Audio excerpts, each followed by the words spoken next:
Well, hello everyone, and welcome to the July free tutorial for my YouTube channel.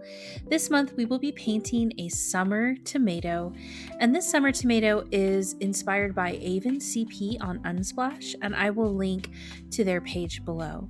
This lesson will take place in 3 stages: the sketch, blocking, details, and finish. And as you're working through, there are a variety of materials that will be helpful to have, such as a canvas panel, Liquin, original, a variety of colors, and a variety of brushes. If you don't have these exact elements, that's fine. Go ahead and work with us. Here is the sketch. You can take a screenshot of this and transfer the outline to your own canvas. And then once you have a chance to do so, you will want to affix the outline by tracing over in burnt sienna. I have prepared my canvas by painting over in a burnt sienna, thinned down with Gamma. And then after I have transferred, you can use either charcoal or you can use graphite, or you can sketch directly. It's not as terribly complicated, but I like to provide the outline for those of us who are kind of new to art. You will go ahead and thin down some Gamma and use the smaller brush that you have to just create a quick outline. And this outline is going to help you to think through the painting, to think about composition and the choices that you are going to want to make as you are painting this tomato with us this month. For the composition itself, I have actually made the tomato bigger than it is in the reference photograph, and I've made it slightly off center to the middle so that it's not right in the middle of the canvas board.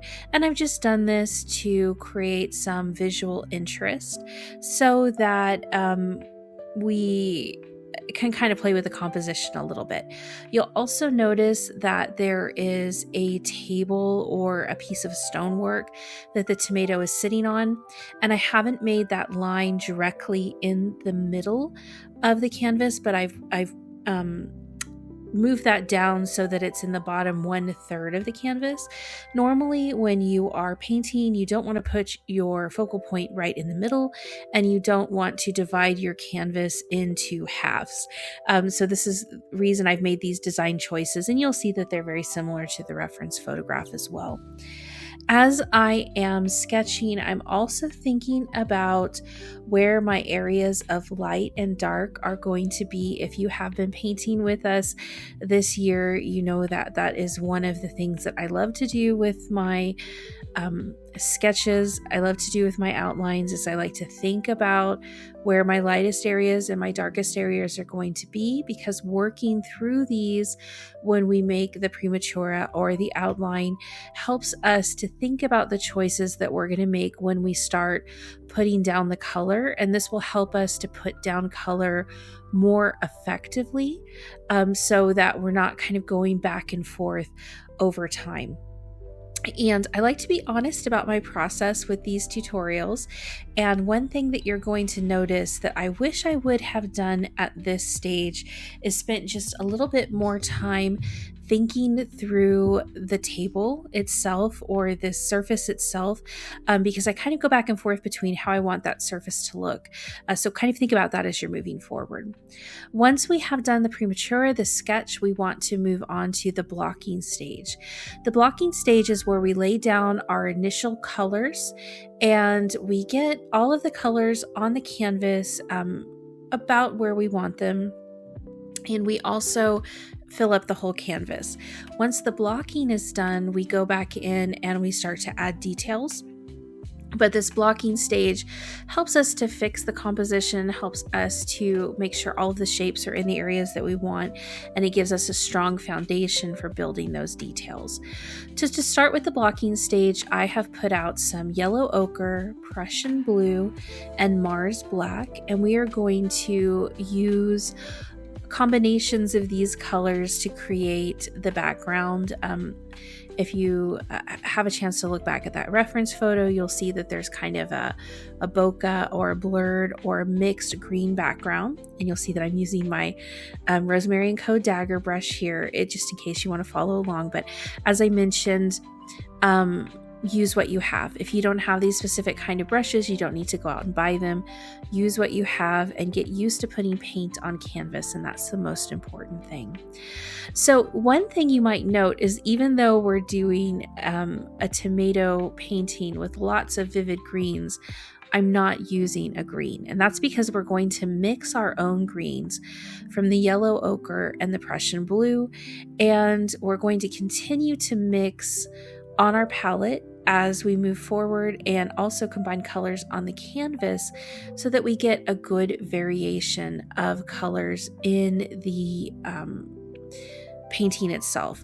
I find that mixing in small batches and going back and continuing to add color helps to create subtle variations, which create a more realistic look in the painting. So you're going to see that I do a lot of that there. Here I'm adding just a little bit of Mars Black into the pile, and I'm creating a much darker and richer green. Mixing yellow ochre and Mars Black will actually create a very kind of dark, mellow green. So you can do that on its own, but I find adding a little bit of Prussian blue just brings a little bit of coolness into the green as well. So what I'm thinking of as I'm moving forward is I'm looking at the background from the reference image, and I'm not going to try to make a direct copy, but I'm going to try to get the feel of that background. So if you look, there are trees that have areas of light and areas of shadow. There are some that are very, very dark green, almost black, and there are some that are very, very light green, almost tending towards a yellow. And so I want to think about how I can emulate those patches by putting down these swipes of color and playing with the color and oscillating between these lights and these darks to create that kind of dappled sunlight filtering through leaves look. And so as I go back and forward, I am mixing these various colors, darker and lighter, and just kind of playing with the color, and thinking about how I can have the same appearance or the same effect as the background. One reason that I like to do these blended backgrounds in these introductory level tutorials is because it allows you to play with color, and it allows you to play with color mixing in a way that's going to benefit the painting. So don't think of this as I just need to fill this background up really quick so I can get to the tomato, but think of it as, hey, I'm learning to mix all of these different shades and hues of green as I move forward. Some of them are going to be cooler, some of them are going to be a bit warmer, and thinking about how you're moving through these different colors and mixing them together. And really just having those lights and those darks is going to be most helpful for you as you move forward. You'll see here that I have mixed a much, much lighter green. Actually, it might be a little bit too light, but I'm going to blend this in. And then once I have the entire canvas covered, at least on the top, I will go back in with the blending brush and I'll mix some of these colors together, and it will make it look more organic. So just continue to play with these tiles of color, continue to think about the background, and also keep in mind that we will be coming back in to paint the stem of the tomato. And when we paint the stem of the tomato, we will be thinking about making that lighter than what's in the background. So I'm going to have to go back in when I'm painting the final stem in and add a little bit more of that darkness. So as you're mixing, think about how you can offer that darkness as well. And I apologize. I have small children. Well, they're not small, but they're young children, and they were playing outside. It was a beautiful day when I painted this tutorial, and leaving the door open and coming in and out. So we got a few of those pesky summer flies. So you might see him buzzing around in the tutorial. I do apologize for that, but such as life. So I will continue painting around this background, filling in these shapes, and then once I have done so, we'll come back in with the blender brush and move these colors together to create a unified background and knock out those brush strokes. So continue to work, continue to paint, blend those colors. If you do find at any point that your palette is getting too messy or that your colors are getting too muddy, just wipe your palette off, put a shop towel over the top and kind of press out some of that color, and then you can go back in again. I like to use less paint at first rather than more, just because it allows you to play a bit more without everything getting a bit muddy. I know I've mentioned in past months that different artists approach things in different ways, and these are just ways that I have found that work really well for me as an artist that I'd like to share with you.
Now that I am finishing up on adding in these colors and um, looking at how I want to blend these areas of dark and light together, and kind of playing with the shade by adding in black to some of the pure colors on the canvas as well, I want to knock off those brush strokes and smooth out the canvas.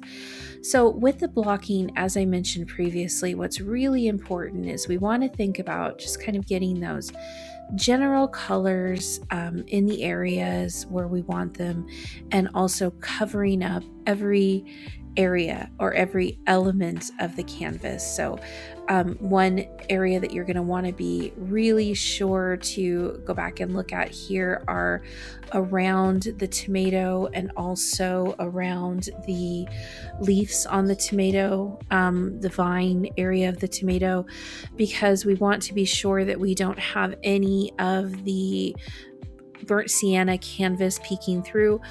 Toning the canvas is really helpful because it makes it less glaring than if you had white peeking through, but you still want to go back and make sure that you don't have any of these areas exposed, and overlapping a little bit is fine, and you're going to see I kind of play with this later. Also think about if there are any other areas where you want to add brighter or darker colors, you might want to go back in and add a swipe of Cadmium Yellow or Mars Black. Here I am breaking out the blending brush, my very well-loved blending brush, and by just very, very lightly touching the paint, just very, very barely touching it at all, I'm going back and I'm blending these colors together. I'm not over blending. I'm not completely erasing all of the work that we've done with the color variation, but I'm blending out to smooth everything out, to make it out of focus, a bit fuzzy, and to erase those brush strokes. And you can see that when you use a blending brush, it also will help to cover up those areas of canvas that are right next to the elements that you're working on. I do recommend that once you've had a bit of practice and once you've had a chance to paint and start to invest in nicer brushes, getting a blending brush. Some artists like to use a makeup brush. I've seen a lot of people using acrylic, using makeup brushes. I use an oil paint, so I use a blending brush made for oil paint. But having that blending brush can be really helpful, and they make them in several different sizes too. I like to use this bigger one for areas of background, and then when I'm doing something like a portraiture, I'll have a smaller bending brush. You don't go back in and knock out any of the details that you want, like around the eyes or around the nose. So it's a really great thing to kind of invest in. And you can see here, I'm just playing with it. I want to be sure that I am avoiding any definite patterns, that I'm not, for example, having marks of 3 or having swatches that form some kind of pattern. I want it to appear random. So this is why I'm going back in and I'm adding little bits of black and little bits of cadmium yellow, just to have a more organic or natural effect. I do realize that the light from the window is shining, and I also have a ring light here, so I've turned it off so that you can see what that looks like a little bit better as we move forward. Now I'm going to concentrate on the surface that the tomato is resting on. And so in order to do that, I am mixing titanium white, and I want to have various levels of gray. So in order to do that, I will mix the titanium white with a little bit of Prussian Blue and also with a little bit of Mars Black, and that's going to give us some variations. And as I mentioned, I wanted to emulate the photograph, but I'm not making an exact copy of the photograph. So you're going to see that I kind of put these tiles in and I blend them out the same way that I did the background. If you wanted to take more time With this particular tomato, you could always go in and have it look more like a paint peel like it did in the reference photo. But also remember that as you're painting, you are making this painting and this image yours. So that will require editing out certain elements to kind of simplify the design, but it also might include adding things in. So if there's something that you wanted to add in, you could do it at this point as well. So just keep in mind that the reference photo is there for inspiration.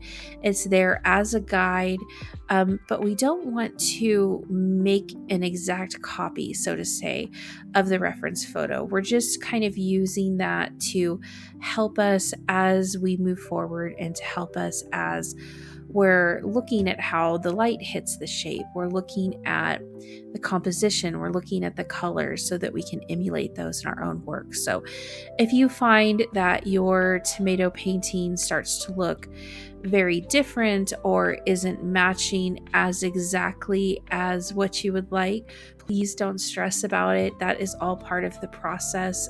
If you go back on my channel, I have almost every painting that I have done since the beginning, and you're going to see that a lot of my early paintings were not as successful, but they mean a lot to me because each one of them was part of the learning process, and each one of them was helping me to achieve something new with my level of skill. So just because your painting does not look exactly like the reference image does not mean that it's a failure.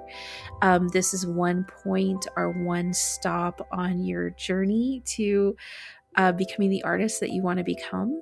And don't be afraid to play, and don't be afraid to experiment as you move forward.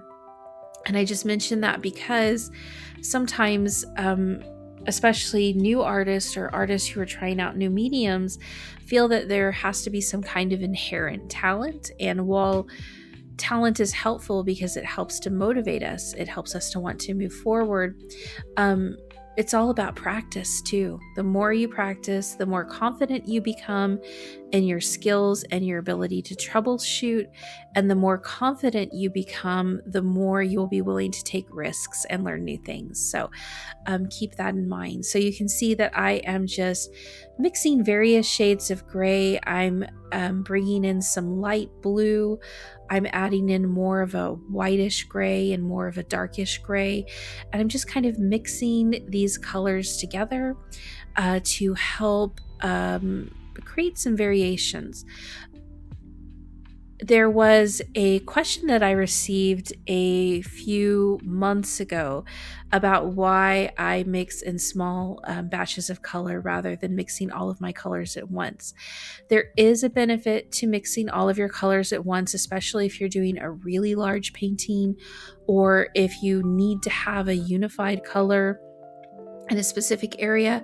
But I like to mix this way because by continuously mixing, what it does is it helps to be sure that there are variations and there are changes in the color.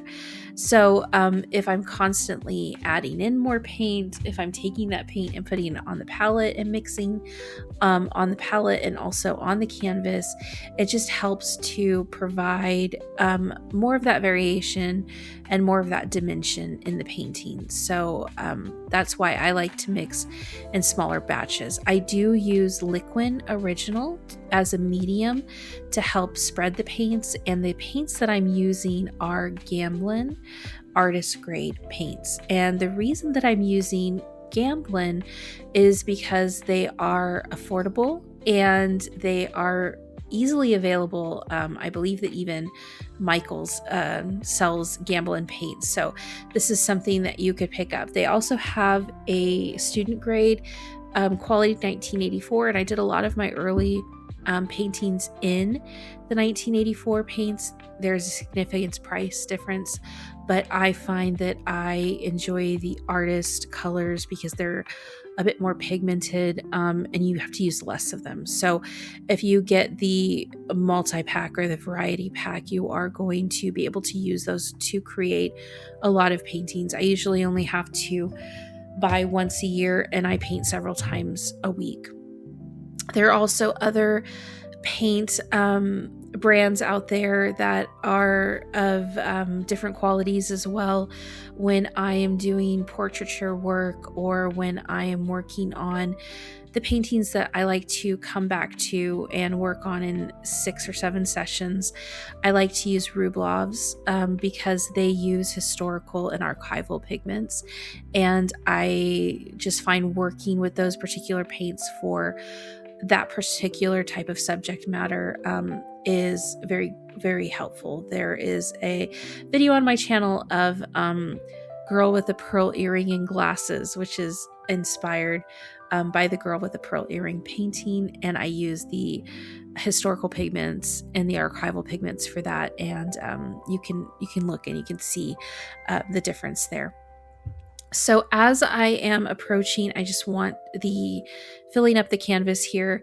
I just want to make sure that I have got everything covered up, just like I did with the top, and that I have the variation that I want. And I'm not really looking for huge changes or huge kind of shifts in color here, but I want to have a little bit of that white. I want to have a little bit of that blue to reflect some of the greens that we've had. And I also want to start thinking about the shadow for the tomato as well. And for the shadow, I'm just going in with Mars Black and providing a very small swipe underneath the tomato to start to establish that shadow. You are going to notice that I will be adjusting and playing with this shadow up until the very last moments of this painting. And I'm not sure that I am exactly happy. The shadow is not perfect, but it gives the illusion of light, and it gives the illusion that this tomato is anchored or is sitting on this surface. So it's another one of those areas that you just kind of continue to practice and you just kind of continue to work with. But I did want to establish that shadow early because the color of the shadow is going to help to inform the work that I do on the tomato itself when I start to add in my darker purples and my reds and yellows, because I want to have that darkest dark there so that I can compare and adjust my colors to it as I move forward with painting the tomato. So I'm blending the shadow out here just to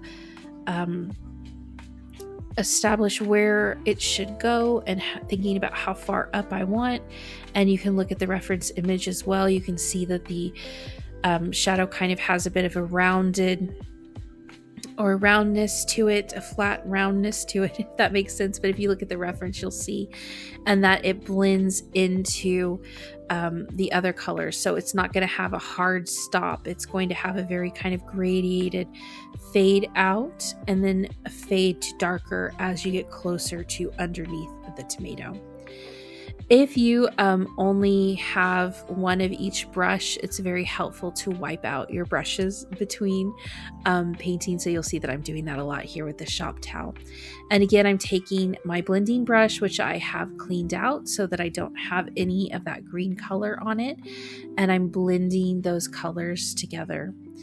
I did decide to go ahead and blend a bit more than I did on the top, just to kind of give that concrete look. So you might like this kind of dappled concrete look, and you might decide that you don't want to blend yours out as much, or you might want to add more of those tiles of kind of peeling paint. So think about that as you're moving forward at this stage, and then just be sure that you're knocking out those brush strokes. Think about how you're approaching the blending brush, using circular motions to remove the direction of the brush so that you can have a nice kind of flat surface. And then I'm also going back in and I'm blending together the edges between the background and the surface.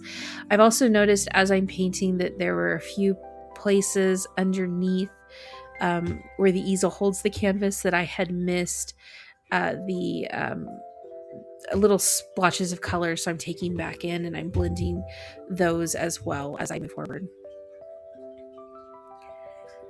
Once you feel comfortable with the background and with the shadow, you can start thinking about how you will set the color of the tomato in, and thinking about the colors that you want to use. Think about how bright you want your tomato to be, how ripe you want your tomato to be. I'm going for a pretty bright red in my tomato here, but you might want to change those colors up a bit, or it would be fun to do like a yellow or a purple tomato as well. My palette has gotten a bit messy, so I'm just kind of wiping this out so that I will have more room for the reds as I add in the reds on the palette, so that I can continue to mix. But I do want to leave these other colors, the ochres and the blues, up, because I will come back to the greens to do the stem and the leaves on the tomato. The first thing that I want to do is take a little bit of the cadmium red, and I'm mixing in the Prussian blue to create a very, very dark reddish purple. And you can see here I've added in a little bit of Liquin to act as a medium and blend these colors out so that will spread a little bit easier on the canvas.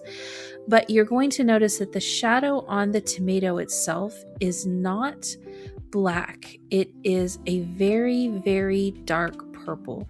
And I would caution you when you're adding in shadows on the objects themselves, try to avoid black as much as possible. I've put black on the concrete because the concrete is gray, so it makes sense that you would darken up to a black.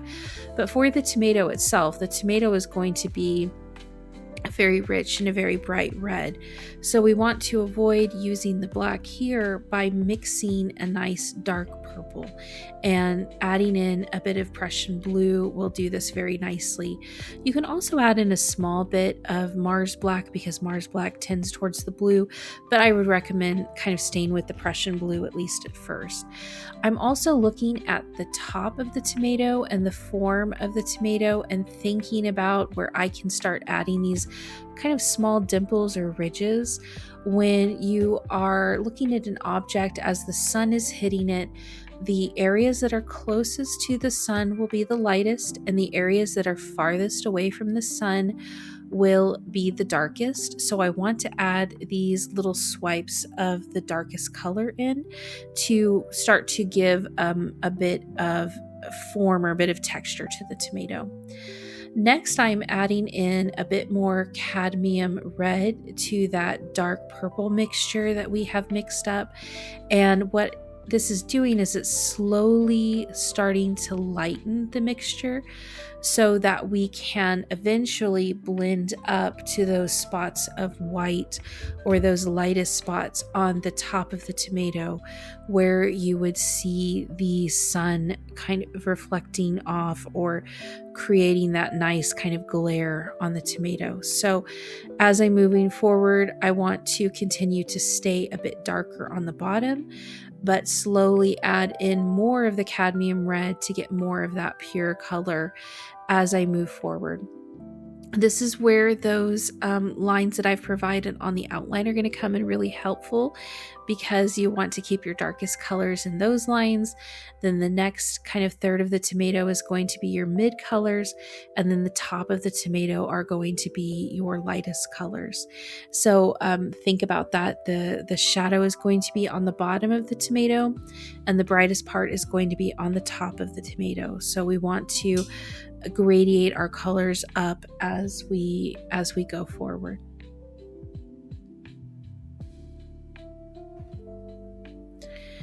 If you're finding it's difficult to spread the paint on the canvas for whatever reason, just dip a small amount of Liquin on your brush, and that will help you to spread and to blend these colors in.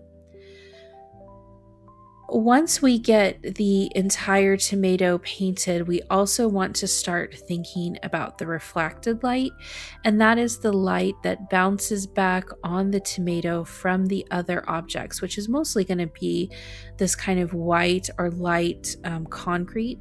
So you see that I put that swipe of kind of pure cadmium red on the end there, and then I'm filling in with something a bit darker because I'm setting up the foundation for adding in that reflective light highlight. At this point, as I'm moving up towards the top half of the tomato, moving from the middle into the top half, I want to start adding a little bit more of kind of an orange brightness.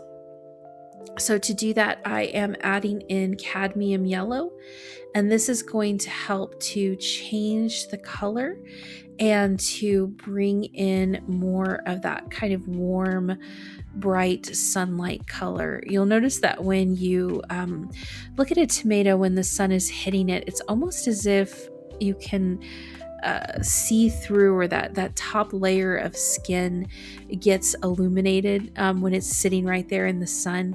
And so adding in this more orange color helps to transition to the lightest color at the top, and it also gives that kind of glow that really ripe tomatoes can get in the sunlight.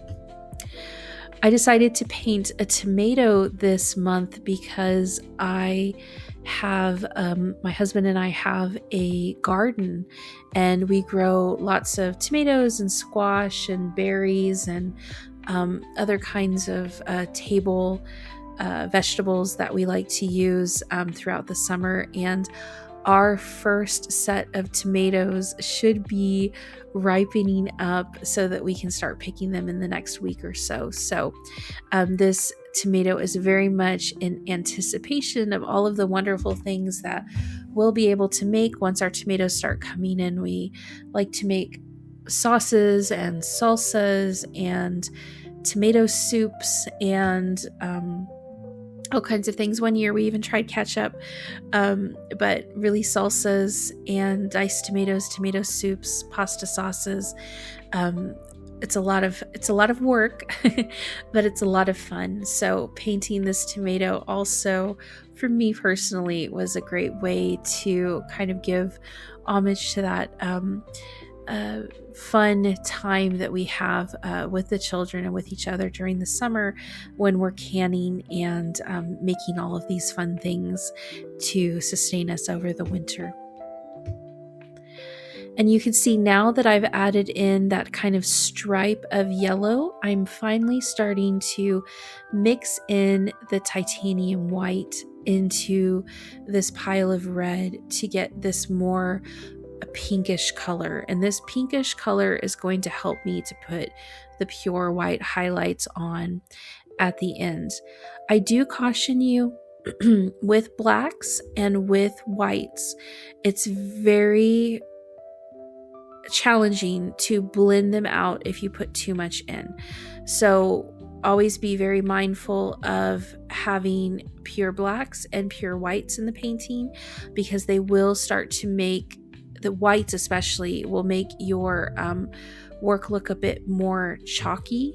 So we always want to have these colors just where we want them in the painting, if that makes any sense.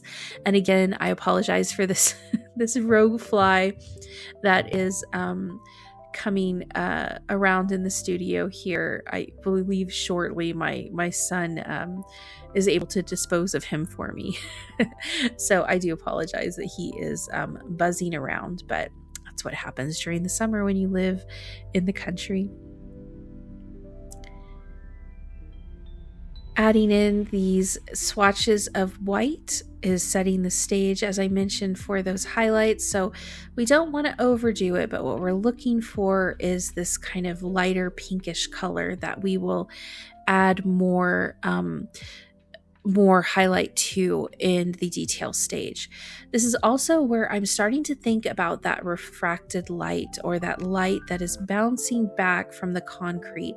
So you see I'm providing just a quick swipe here on the side where the concrete would be reflecting back. And I'm also going to provide a bit more on the other side as well as slightly into the front as well. And I'm also going back and adjusting some of these darker shadows. You may need to do this, you may not need to do this, depending on how the color has laid down. So as you're following along, be sure that you're looking at the reference image so that you're only adding the colors that you need to. But I wanted to have it a little bit darker on this side, because putting that glare or putting that highlight in the other side would mean that it's brighter on one side and darker on the other side. It's brighter where the light is hitting and it's darker in shadow. So I just wanted to bring up this darkness just a little bit to give more of that round form to the tomato. And you can play with this as you move forward, just kind of thinking about where you want to have some of these ridges and dimples and where the shadow would be falling. And even though I'm moving that darkness up a bit higher, it's still not as dark as the darkest of that purple that I put on the bottom. So as you add these colors in as well, they're going to mix with what is on the canvas and naturally kind of blend together and mix out into these lighter colors. So keep that in mind. Wipe out your brush if you need to between these various stages so that you can adjust your colors. If you find that you go too dark or if you find that you go too light, don't worry too much about it. You can always wipe it off and start over, or you can take the paper towel and kind of put it over the image and blot it off as well, which I do a lot. It helps to suck up the extra oil. And I've mentioned that's a tip that I learned from watching the work of Kevin Hill, who does landscape paintings. I have just about finished covering every area of the tomato at this point. And so what I'm thinking about is going back in and where do I need to have a little bit lighter and where do I need to have a little bit darker. And so what I'm doing is really sitting back and looking at the image, looking at the reference and thinking through where I can add in or maybe even take out color. It's really important when you're painting that you take the time to stop maybe every 30 minutes or so and look so that you can adjust. And after I've done that, and after I've given myself a little bit of time, I find that I want to have more red on the top. I want to think about where the red would be kind of falling underneath these tendrily leaves and where those areas of shadows underneath the leaves would be. And then I want to bring in more of that brilliant cadmium red. Normally I don't use the paint straight out of the tube, but it's appropriate in this case for the tomato just to have these really bright kind of swatches of this cadmium red, especially right at the top and right in the middle as well. So I'm just continuing to play with these colors and to think about where these colors are laying and how they are mimicking that reflection of the light. Darkest on the bottom, lightest on the top, lightest where the sun is hitting, and adding in more of these orange colors as we move forward.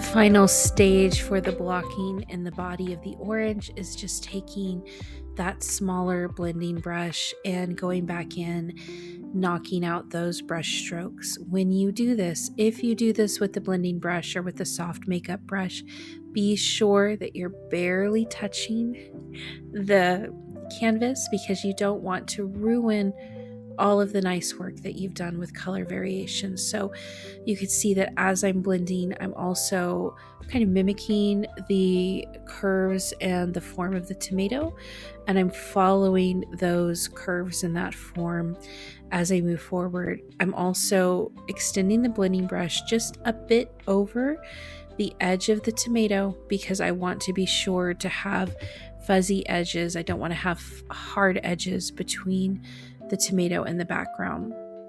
My tomato has actually also started to get a bit wonky. So you'll see here, as I'm adding in more of this red, I'm going to go in and try to round out some of those areas of the tomato. If you also find that your tomato has gone a bit wonky and you start to round out, just do it very slowly. Give yourself time to think about it, because anybody who's painted anything that's circular or round, you know that it can very quickly get much bigger than you originally anticipated when you're trying to kind of equal it out. So just go very smoothly. My concern as well was making sure that I had some darker red here at the top around those areas of white highlight, because the leaves would be casting not an extreme shadow, but it would be casting a bit of a shadow underneath where they're laying on the tomato, and I wanted to be sure to accommodate for that in the painting as well. So here you can see I'm going very, very slowly, and I'm thinking about it. I'm just barely, not even 1/8 of an inch, kind of going over the side of the tomato, and then looking at it and then thinking about how I can adjust. Don't stress too much if your tomato doesn't look perfectly symmetrical or perfectly round. Any of you who've grown tomatoes or done a lot of grocery shopping even know that tomatoes are not perfectly round in nature, and they have these variations and kind of quirky shapes sometimes. So it's not going to be super noticeable in the final painting, but it's just kind of depending on your own aesthetic or what you would like to see. At this point, I'm also going in with a bit of cadmium yellow and adding a bit more of those kind of yellow swatches of color throughout, especially on the edge here where the sunlight would be hitting and where we're going to have that highlight, and towards the middle. Anywhere that you will have that sun highlight hitting, it's a good idea to add in a little bit of that yellow, which is kind of illuminating the flesh of the tomato, and the colors are naturally going to kind of start to muddy. If you find your colors are getting too muddy, as I mentioned, just wipe off your palette and put some new paint down. You don't have to worry about being precious with your paint or precious with your materials. And I think around this point is where I get more happy with the tomato itself, but I still am going to come back out and play with that shadow more when we get into the detail stages. So just think about those shadows and that refracted light, because you're going to want to have a little bit of a highlight even on the shadow side as well, where that light from the surface is bouncing back into the tomato.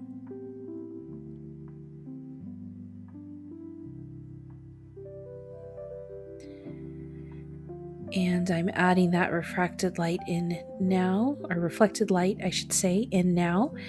And just the smallest little swipe, the smallest little hint is all you're going to need on this shadow side to kind of help build that form and to help make the tomato look a bit more round for your viewer.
After I am happy with the tomato itself, I want to start working on the stem. We discussed as we were creating the background that we want the stem to be a bit lighter. So as you're mixing, just kind of keep that in mind. You want there to be some variation in the green. In order to do that, I have made the green have a bit more blue and a bit more of that bright yellow to give it kind of a cooler, but also cooler on the bottom, but brighter on the top look. So just as with any shape, we're going to start with those darkest areas and paint those in first. So I've got the Prussian Blue and the Cadmium Yellow, and I'm going in and I'm painting what will be the dark color on those areas of the leaves that are bending slightly under. So the underneath of the stem, the underneath of the leaf, which is usually naturally darker than the top of the leaf, and then also for any area where it would be in shadow. And once I've established these kind of initial swipes, I can go back in and refine them with brighter colors and adding in more detail as we move forward. But I find that starting with the darkest colors is really helpful because it also helps to define the leaf from the background.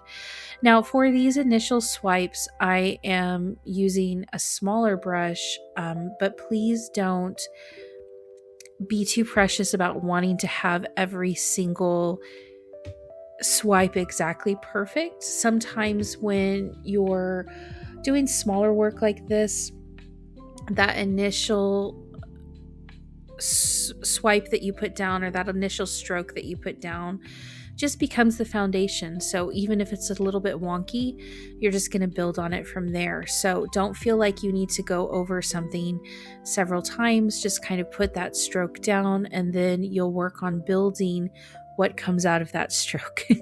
And the reason I say that is because it can become very, very easy when you're doing small work like this to overwork it, to go over it too many times, to make it too wide, to lose that color variation. So just experiment and have fun and allow yourself to trust the process and move forward with the process.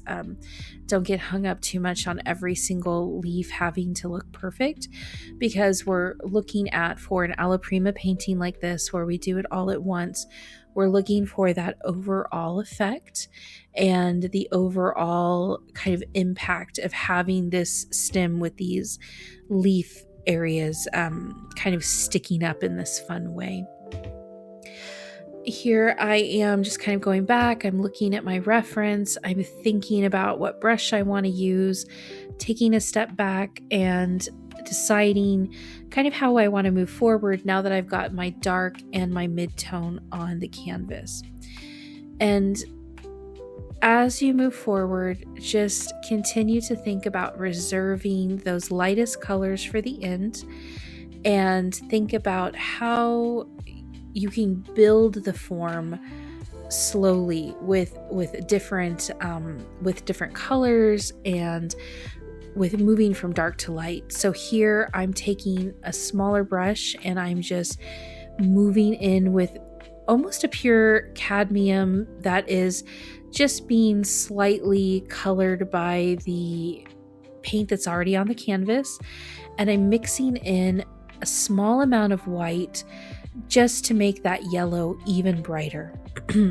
Now be careful when you're doing this, because as I mentioned, the white can start to look chalky and it can be really, really difficult to get out of the background once you've got your background nice and smooth. So I'm just kind of highlighting those ends or those tips of the leaves, and I'm letting my strokes kind of fall as they may. So even if they're not exactly perfect, or even if they're a little bit out of the bounds of where I intend them to be, I'm just kind of rolling with it and continuing to slowly build these leaves. The white is not spreading for me, or this yellow white greenish mixture is not spreading for me as well as I would like. So I'm going to put in a little bit of Liquin Original, and this is going to help the paint to flow off the brush a little bit more smoothly. And I continue to add this white in because as I am making these marks on the canvas, I'm naturally picking up some of these green variations, and I want to keep lightening it up, lightening up the mixture as I move forward.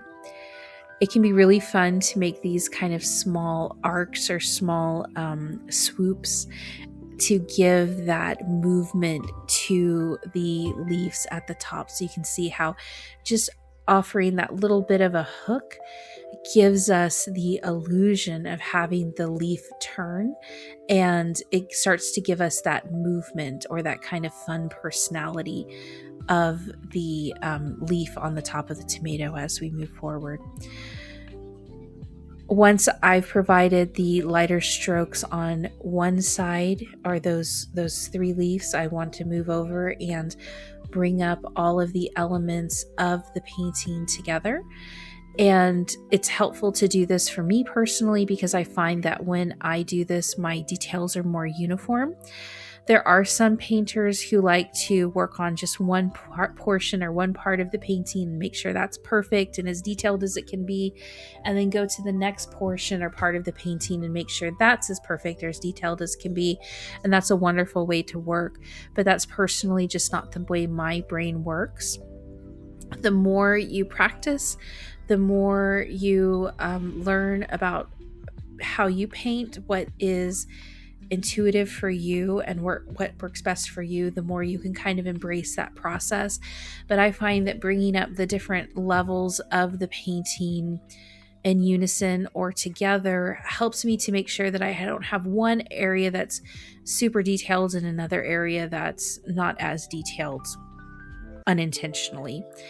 And that can be really, really helpful because you'll have a higher level of the painting being realistic or being unified if you have the same level of detail throughout. I'm adding that bit of sun color here on the top of the stem and just kind of defining that form a little bit as I move forward. There are some areas where I feel that I've gotten just a little bit too light, and so I will go back over and I'll add that dark back in. So kind of going back and forth between the two. So here on the top of the stem, I'm just kind of blending the dark and the light together to make the stem appear round or give that form of the stem kind of wrapping around. I also want to address these areas in between the leaves on the canvas and add in a bit more dark so that the lightness of the leaves and the stem on the tomato really shined through. So the first thing I'm doing is I'm kind of going in and blending in to make sure that there are no gaps in the colors so that we don't see any of the canvas.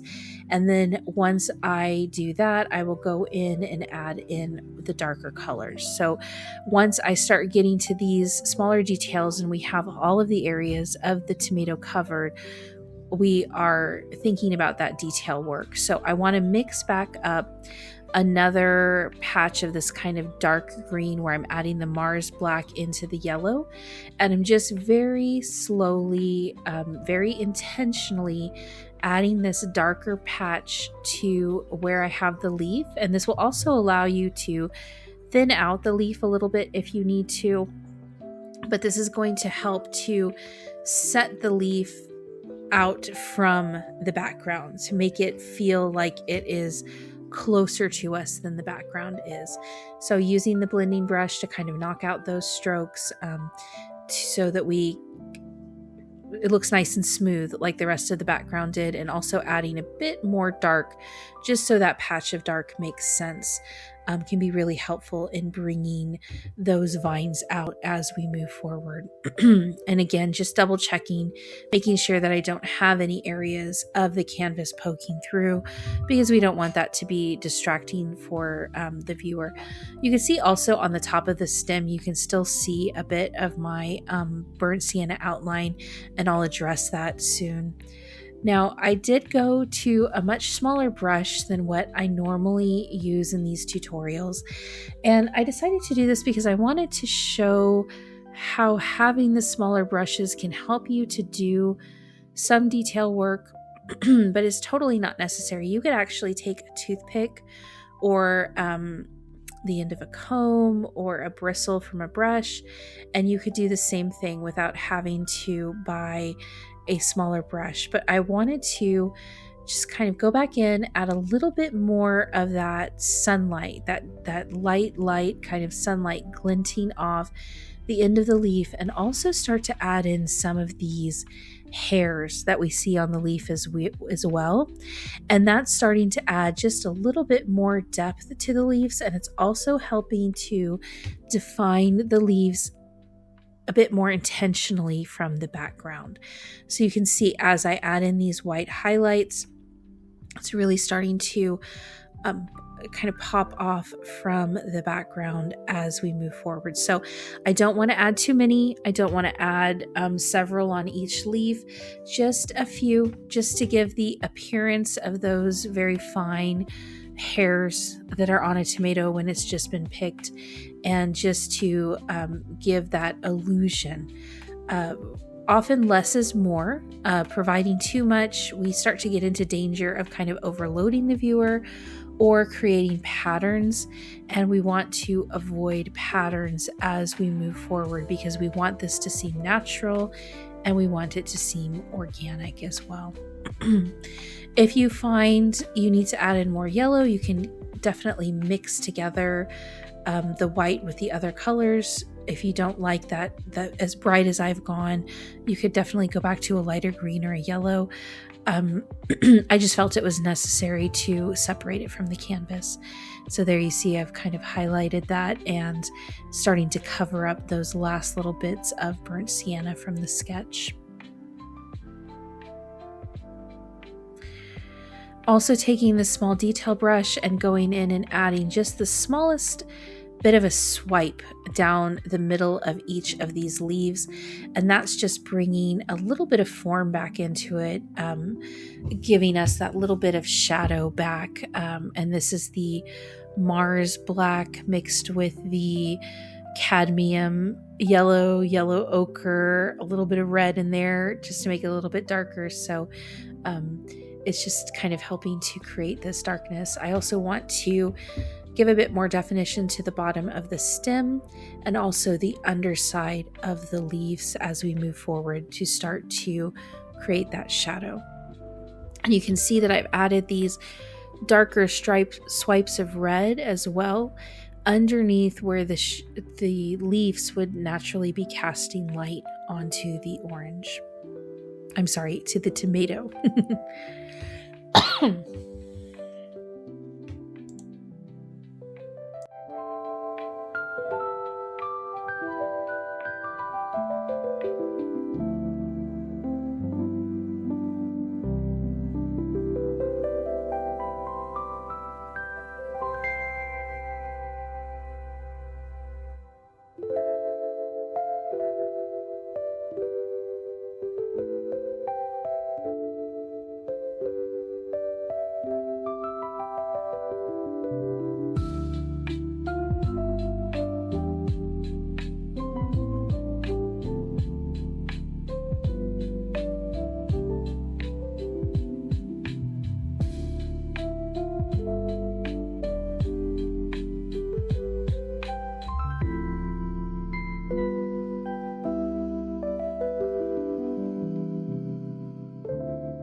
Some of the final marks that I will be making on the tomato as we kind of approach this last 20 minutes are these white highlights. I've done the groundwork by using the yellows and using the pinks, and now I want to go in and create these brightest areas.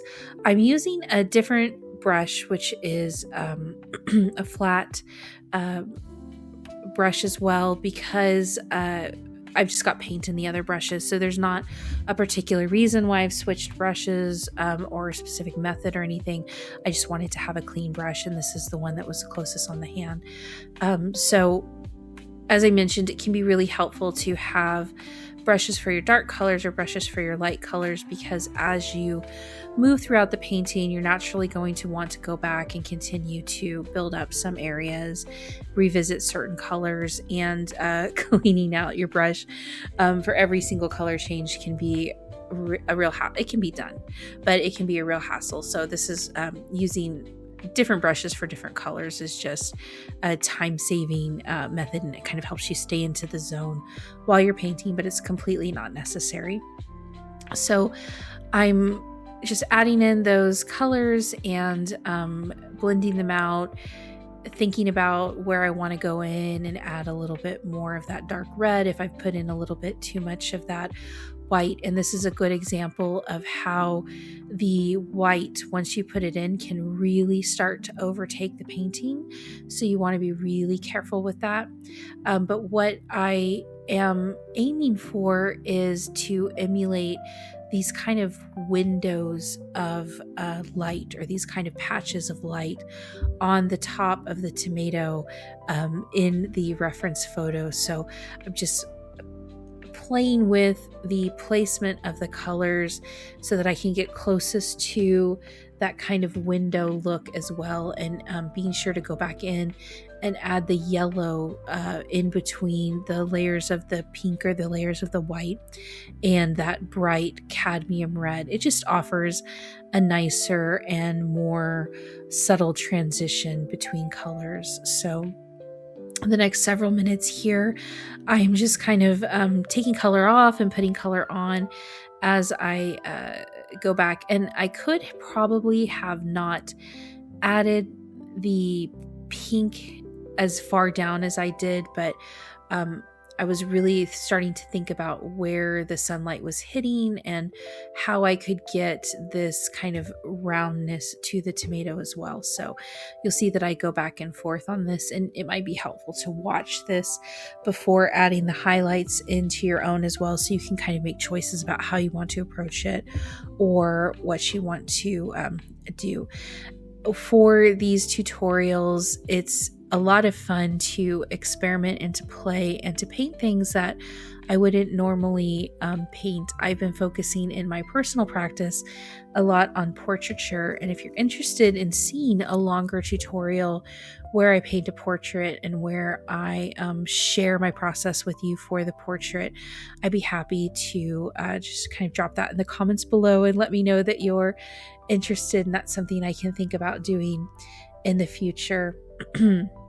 Again, I'm thinking about the shape of the tomato, and I'm adding in a bit more of that Prussian blue, cadmium red darkness to bring in that shadow again, and to really create that roundness of form and have it appear as if the tomato is setting on top of the background.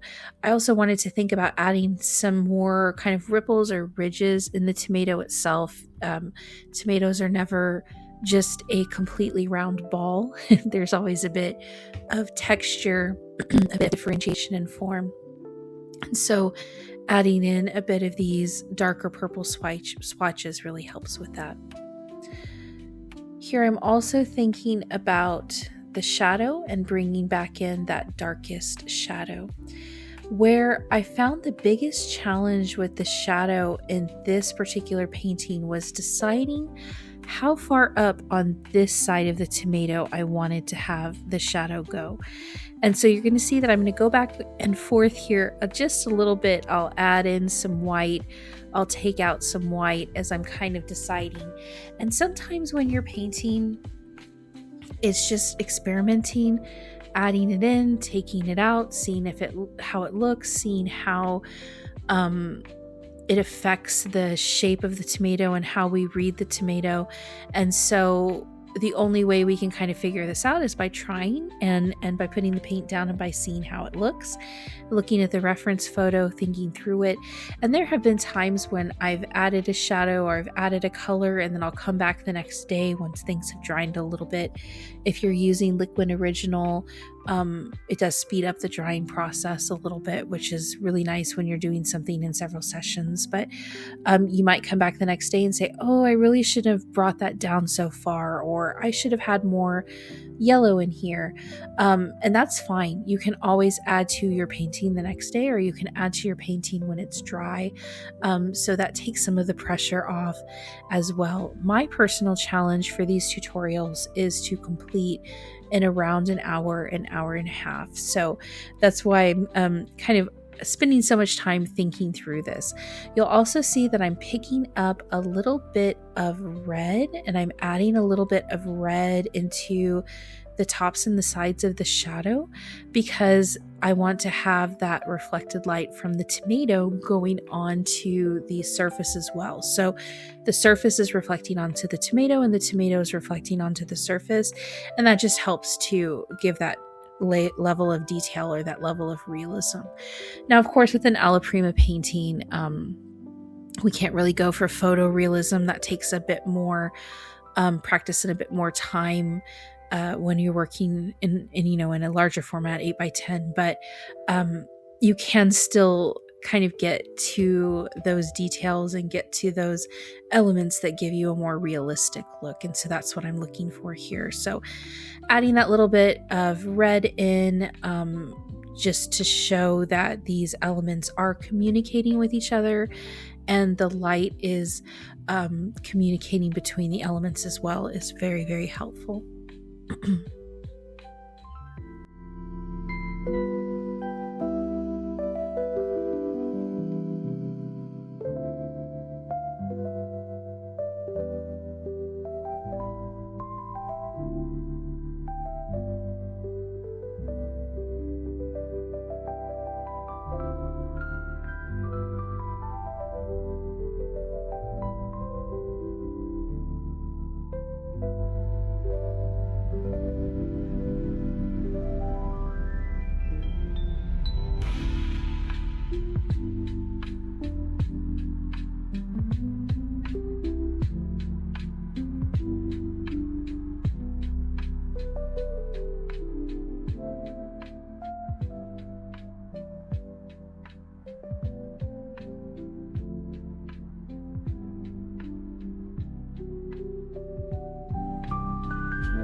As you approach the last 10 minutes or so of your painting, you also want to be sure to give some attention to the edges. So making sure that you've covered up all the areas of the canvas between the edges, going back in and giving a slight blend between the different elements to bring back in those soft edges. You can see that I've done this on the other side of the tomato as well. And then here I am kind of settling the shadow in by blending it out so that it doesn't end on a harsh line but kind of gradiates out or fades out onto the surface.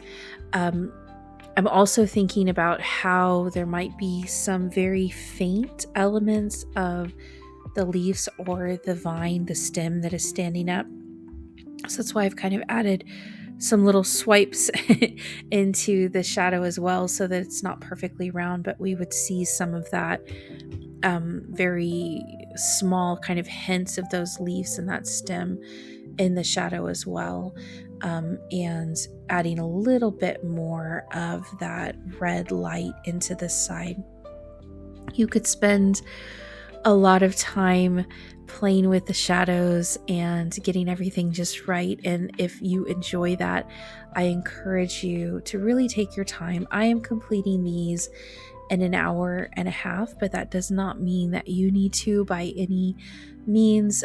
Feel free to slow down the tutorial or to speed up the tutorial to match your level of skill and your level of comfort from moving forward. I think I've shared previously that when my very first tutorial that I followed was a Bob Ross tutorial, and I believe it was 30 minutes or 20 minutes or something like that, and I slowed it down and continued to rewatch it and rewatch it and rewatch it. And I think it took me like 3 hours or 3.5 hours. So as you're learning, it's about the process. It's not so much about the finished product, but it's about the process and about taking the time and allowing yourself to learn and allowing yourself to play with the different elements and with the paint as you move forward. If you have attempted any of the tutorials and you would like to share, I would love to see what you're working on. I have links to my TikTok and to my Instagram in the description, and you can definitely tag me. Same name as the YouTube channel, Nicole Natalie Atelier, and I will definitely take a look. I would love to see what you're working on, and if you have any suggestions for future tutorials or things that you would like to try or you'd like to see me try and turn into a tutorial, please feel free to drop those in the comments below. Every like, every share, every subscribe helps my channel to grow and helps me to engage that algorithm so that more people can see my videos and tutorials. So I appreciate all of the engagement that I've received in the past videos. So don't be shy about leaving a comment. I would love to hear from you. Love to answer your questions if I'm able to as well. My final stage here is that to titanium white for highlighting and making sure that we have those final brightest stripes for those highlights in these last 5 or 6 minutes, and saving that brightest bit so that we can really have the sunlight glinting off this tomato as it's sitting here on the side of the garden bed.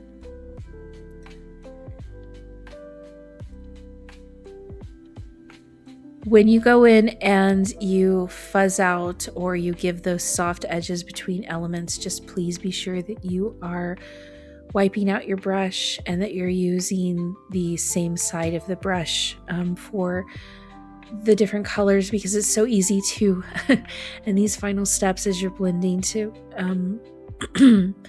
mess up your hard work because you have let the brush go a little bit too far over.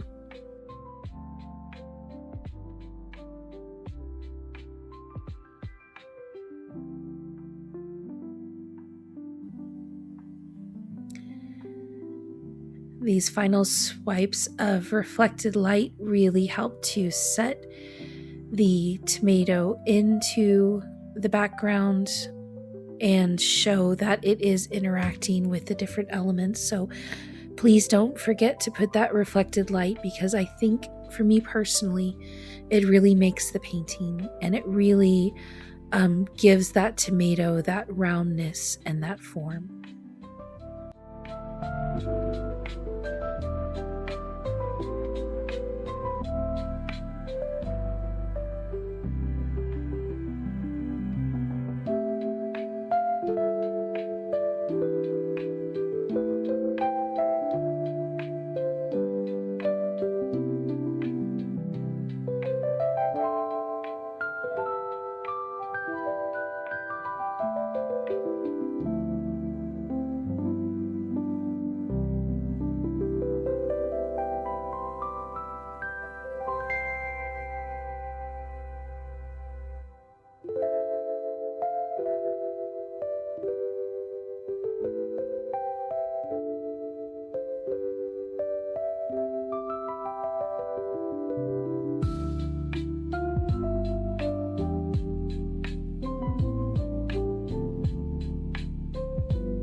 As I move forward with the last few elements of this project, I'm still trying to get that shadow exactly right. And as I mentioned, you can spend as much time with these details as you want, being sure to add in those areas of darkness, those areas of light, and kind of blend things together. So don't be afraid to take your time and to really enjoy the painting process. What's better than a finished painting is that feeling that you have learned something and that you have accomplished something, because when we start to learn a new skill and when we start to practice new things, it's amazing how we can surprise ourselves by what we can do. And a lot of that is just allowing ourselves to experiment and allowing ourselves to try new things. I'm adding just a few more swipes of dark into some of these more uniform areas to just give a little bit more variation. And this is where you can start to get a little precious or a little nitpicky with the various elements. But having fun is the most important thing, and having fun is what is going to keep you coming back for more and keep you wanting to learn more about the process of painting and putting paint on canvas, because it's pretty amazing when we think that we're able to make these things with sticks made of wood that have hair on the end of them, or synthetic hair, animals' hairs, just depending on what kind of brushes you're using. But it's really amazing that we're able to create and to create these images that other people will enjoy. So here's our finished tomato and comparison of that tomato to the reference image, and I think we got pretty close. Please be sure to like, subscribe, and share this video. It helps me so much, and I would love to hear from you. Thank you all so much, and I'll see you again next month for another free tutorial.